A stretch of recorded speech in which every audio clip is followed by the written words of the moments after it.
Salut à tous, c'est Samuel, j'espère que vous allez bien. Nouvelle vidéo impression 3D. J'ai reçu une toute nouvelle imprimante. Je pensais pas qu'une vidéo arriverait aussi vite sur une deuxième machine.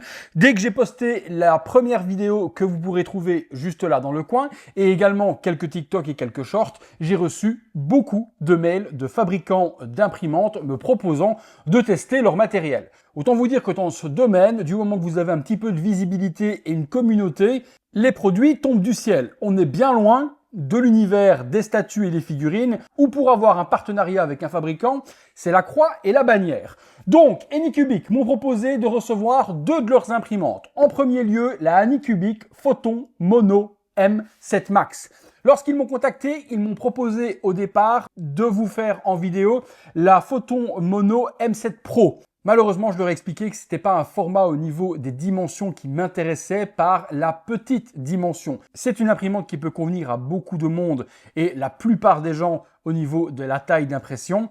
Moi, vous le savez, comme j'imprime des grandes statues, j'ai besoin d'un grand format et la Max était celle qui rentrait le mieux dans mes caractéristiques. La différence par rapport à la M7, la M7 Pro, elle a une résolution supérieure à celle-ci puisqu'elle est en 14K. Ici, sur la Mono M7 Max, on est sur du 7K. Mais pour ce que je vais en faire, j'en ai assez. C'est une imprimante que je vais surtout utiliser, moi, pour les impressions de décor ou des choses qui n'ont pas spécialement besoin de ultra haute définition. Donc, on n'a jamais assez d'imprimantes. Je vous avoue qu'à un moment donné, je vais quand même avoir des difficultés à tout caser parce que c'est des machines qui prennent beaucoup de place. Je recevrai début septembre également une version donc filament combo avec plusieurs couleurs, la S1 combo justement de Anycubic et je vous en ferai une vidéo aussi.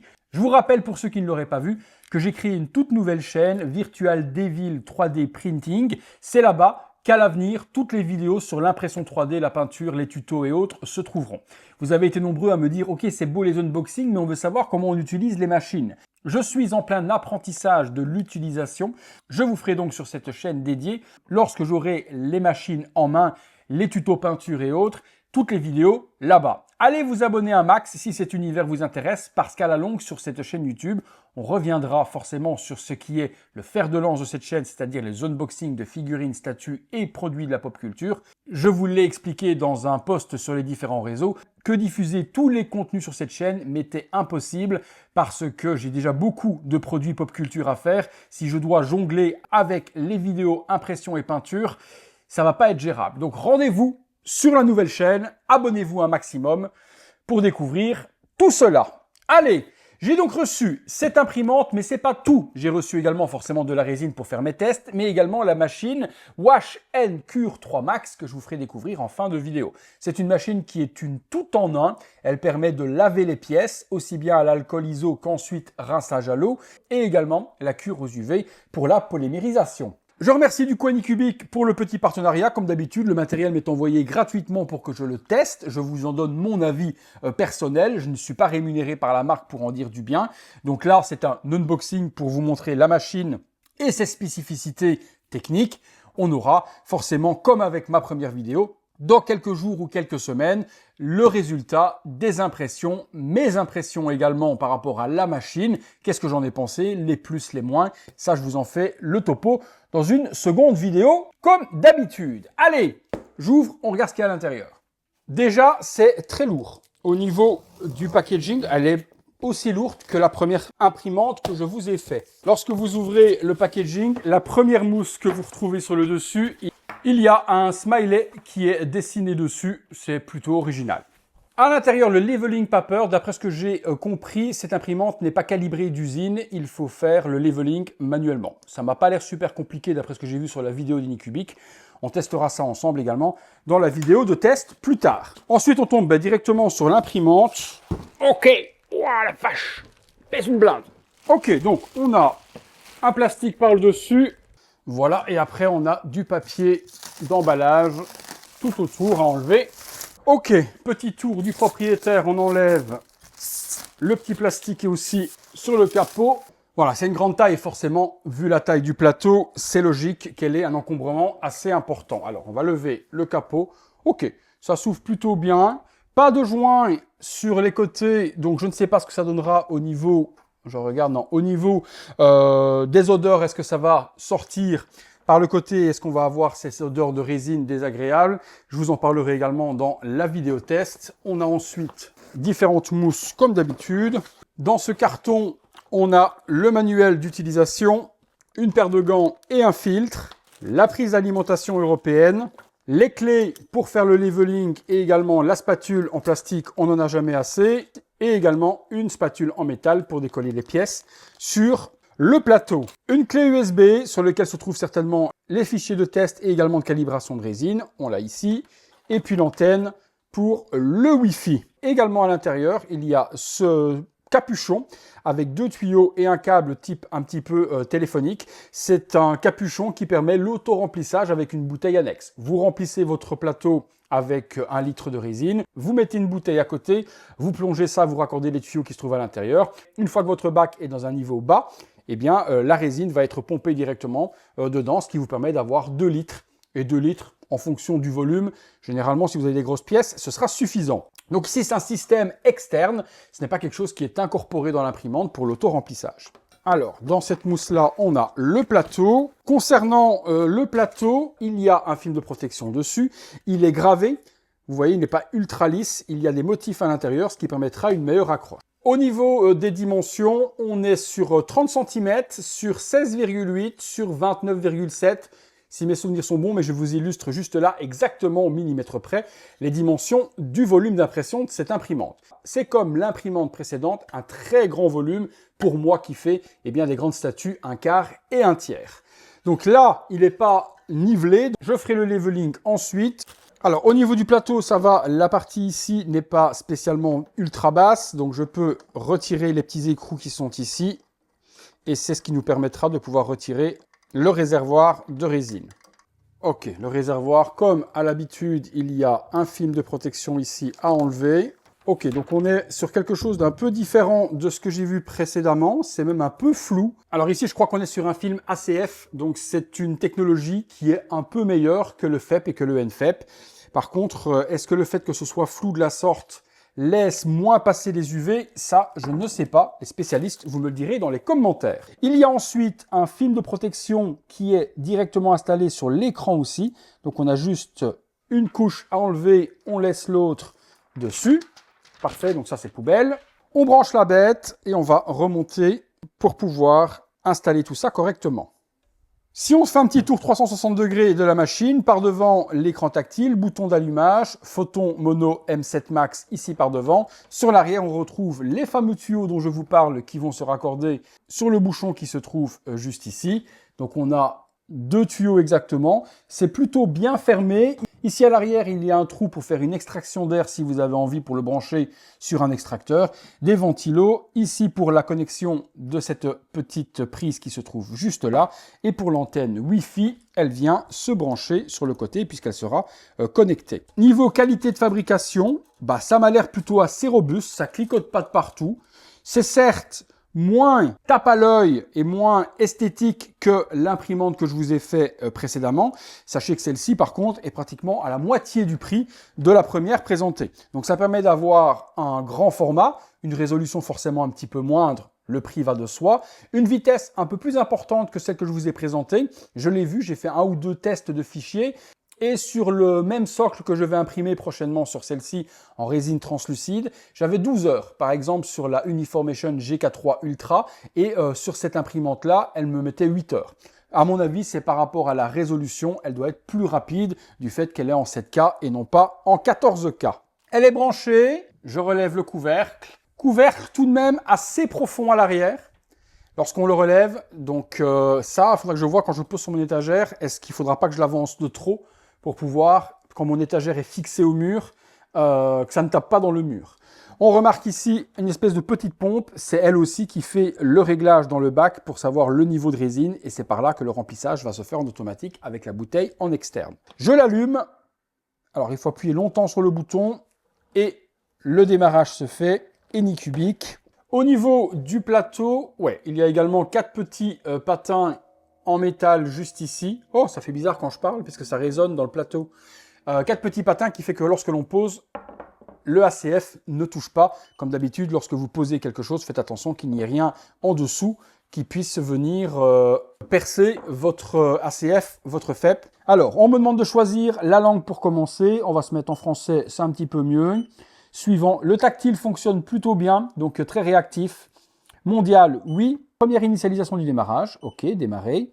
Alors, que me dit-il? Retirer la cuve de la résine, c'est fait. Placer le papier de nivellement. Ah bien écoutez, il nous demande directement de faire le nivellement, donc ce sera dans cette vidéo que l'on verra le nivellement automatique de cette imprimante. Donc, on nous demande de mettre ce papier énorme en carton, c'est assez épais tout de même. Donc, leveling paper, je le place correctement.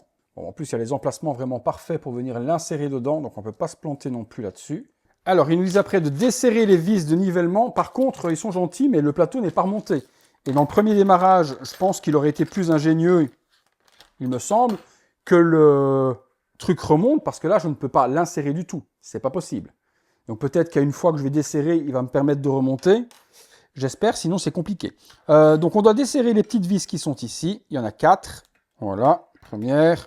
Deuxième, bon, vous voyez, je suis débutant, rien ne m'a l'air bien compliqué à faire, donc si je sais le faire, vous devriez pouvoir également. Alors là, effectivement, le bras est relâché, je vais enlever le film de protection également ici, je pose proprement, donc là, c'est relâché, ce qui va permettre après de se mettre convenablement. Desserrer la vis de nivellement, je l'ai fait, donc ça va remonter. On va installer ça et on va faire le nivellement ensemble. Ceci, on vient se mettre à l'intérieur. On serre la vis. Allez, on y va. Nivellement. Je vais aller voir ensuite après s'il y a une mise à jour également à faire dessus. On va le laisser descendre sur le papier. Ok, calibration terminée. Appuyez sur la partie supérieure de la plateforme avec la main et serrer la vis. Donc, je dois appuyer. Donc, je mets ma main, on appuie. Et on serre les vis. On regarde si la feuille se retire. Elle est super bien tenue, donc je pense qu'on doit être bon. Par contre, on serre quand même assez fort pour ne pas que, sur la pression, le plateau remonte. Je fais pareil de ce côté-là. Ok, donc rien de bien compliqué. C'est serré. Terminer la configuration. Installation OK. Ça remonte. Je peux retirer le papier de leveling. Et je le remets et je le garde sous le coude si j'en ai besoin à l'avenir. Je peux de ce fait réinstaller mon bac et remettre les vis. Ok, tout m'a l'air d'être plutôt bien assemblé. Plus qu'à tester cette imprimante. Sur l'arrière, je testerai également ça. Je vous dirai si ça fonctionne bien avec la bouteille supplémentaire. Voilà pour l'unboxing de cette imprimante. Il y a tout à faire et tout à tester dessus. J'ai déjà forcément un petit peu d'expérience sur l'autre imprimante, mais qui était vraiment très plug and play pour moi. J'espère avoir aussi facile avec celle-ci qu'avec l'autre. J'ai des tests forcément d'exposition de résine à tester, voir combien de secondes il faut faire. Tout ça, je vous en parlerai dans la vidéo test. Là, on était sur l'unboxing. Passons sur la machine Wash & Cure et voyons ce qu'il en est. Concernant la machine Wash & Cure, on a une petite machine à laver. Ça pourrait ressembler un petit peu à ça. Au niveau design, assez simple, blanc, un petit peu laqué, anicubik par devant, panneau de contrôle juste ici.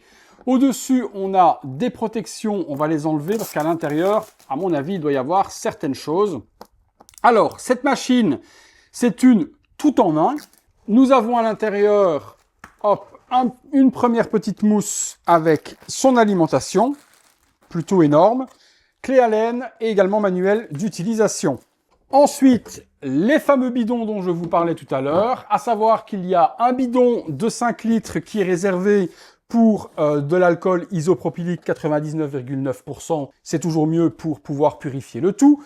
Et le deuxième, c'est un réservoir dans lequel il va y avoir de l'eau. Cette machine, c'est une machine tout en un, ce qui veut dire que elle permet de nettoyer les pièces, mais également de pouvoir les polymériser avec les UV. Donc il y a un système de nettoyage, je vous illustre là par devant le système comment ça fonctionne. Vous mettez vos pièces à l'intérieur, c'est vrai que c'est quand même ultra méga profond. Ah ouais, il y a quand même beaucoup. Il y a un panier pour venir mettre les pièces dedans, ça s'enlève. Le panier, au vu d'écran qui sont là, va tourner. Vous le voyez sur l'illustration. Il va y avoir des jets de partout qui vont rincer la pièce avec l'alcool iso. Je pense qu'ensuite, le récipient se remplit pour également nettoyer la pièce. Il y a un séchage qui se fait, ensuite un rinçage avec de l'eau et on termine par la cure aux UV. Je crois grosso modo que les étapes se passent comme ça. Je vais être transparent avec vous, des tests que j'ai vus d'autres youtubeurs et de personnes spécialisées dans l'impression 3D, ils ne donnent pas vraiment une bonne cote à cette machine. Donc je vais la tester. Moi actuellement, j'ai un autre système de nettoyage de chez Frozen. J'ai l'énorme réservoir de 25 litres, mais qui ne fait que nettoyage. Si vraiment je ne suis pas super convaincu de cette machine, je pense que je l'utiliserai en double nettoyage. C'est-à-dire que dans le nettoyage de la Frozen, je ferai un premier nettoyage complet parce que on a 25 litres, on peut vraiment bien immerger. Pour les pièces creuses, ça va bien à l'intérieur et autres. Premier nettoyage dessus. J'enlève les supports une fois que le premier nettoyage est fait et je refais un deuxième nettoyage dans celui-ci à l'ISO, à l'eau et puis également le cure qui se fait à l'intérieur. Faut que je teste. Je vous dirai de toute façon mon ressenti dans la deuxième vidéo de test de l'imprimante, mon avis personnel, mes expériences, mes faits, mes réussites. Et je vous parlerai de celle-là également après test. Qu'est-ce que j'en ai pensé? Déjà, ce système avec les bidons sur le côté, je vous avoue que je suis pas ultra fan, ça prend beaucoup de place. Et la place, vous savez que c'est tout de même sacré. Donc, à tester. Mais en tout cas, une machine qui fait tout et pas avoir une machine de lavage plus une machine de cure, si ça fonctionne bien, c'est l'idéal. Il y a également fourni avec un seau qui est le seau de récupération des eaux usagées. Donc, vous avez cette espèce de seau dépliable. Pour l'alcool-iso, il ne se retrouvera pas dans ce seau, puisqu'une fois qu'il a nettoyé les pièces, il est filtré avec les filtres internes et se réauto-remplit dans le réservoir. Vous avez les tuyaux qui sont fournis, tout est fourni. Donc on a un circuit injection d'ISO, nettoyage, filtrage de l'ISO, retour dans le bidon. Concernant l'eau, rinçage complet, ressorti par contre du tuyau, mais dans le seau. Donc là, on n'a pas de système de récupération de nettoyage de l'eau dans le bidon. Une fois que le bidon est vide, il faudra à chaque fois le remplir et aller vider ce seau un peu chelou tout de même, hop, qui est ici, dépliable, de récupération. Il ne me reste plus qu'à tester tout ça. Viendra une vidéo, comme pour la première, de mes résultats et de mes tests et mon avis personnel sur ce matériel. Si ça vous intéresse, avant d'avoir mon avis, je vous conseillerais tout de même d'attendre ma conclusion dans ma deuxième vidéo avant de passer à l'achat sur cette machine-là. Sur la Photon Max, j'ai vu que des bons retours, donc je pense que là-dessus, il n'y a pas de risque en soi. À savoir qu'actuellement, il y a des grosses promotions. Il y a encore 100 € de remise supplémentaire, ce qui mène la machine Photon à 799 € au lieu de 899. Et il y a des packs ultra intéressants si vous prenez la machine de nettoyage et également la machine résine. Je vous mets les liens dans la description de la vidéo. Vous n'avez qu'à cliquer. Ce ne sont pas des liens partenaires ni des liens affiliés. Lorsque vous passez, vous payez le même prix. Je ne touche pas d'argent. J'ai juste eu le matériel gratuit pour pouvoir vous le présenter et vous donner mon avis en vidéo dans une prochaine vidéo. Mais je vous le répète, je n'ai pas été payé par la marque. J'ai le droit de dire ce que je veux. La preuve, je vous ai dit clairement dans celle-ci qu'elle n'avait pas bonne publicité, mais que je voulais moi m'en faire mon avis avant. Allez, si la vidéo vous a plu comme d'hab, le gros like, abonnez-vous, la petite cloche, les notifications. Comme d'hab également, si vous voulez voir ces vidéos en avant-première, il y a le bouton rejoindre. J'ai plus qu'à aller m'amuser à trouver comment installer tout ça. Et puis nous, on se retrouve très bientôt, les amis, pour une prochaine vidéo. Salut à tous!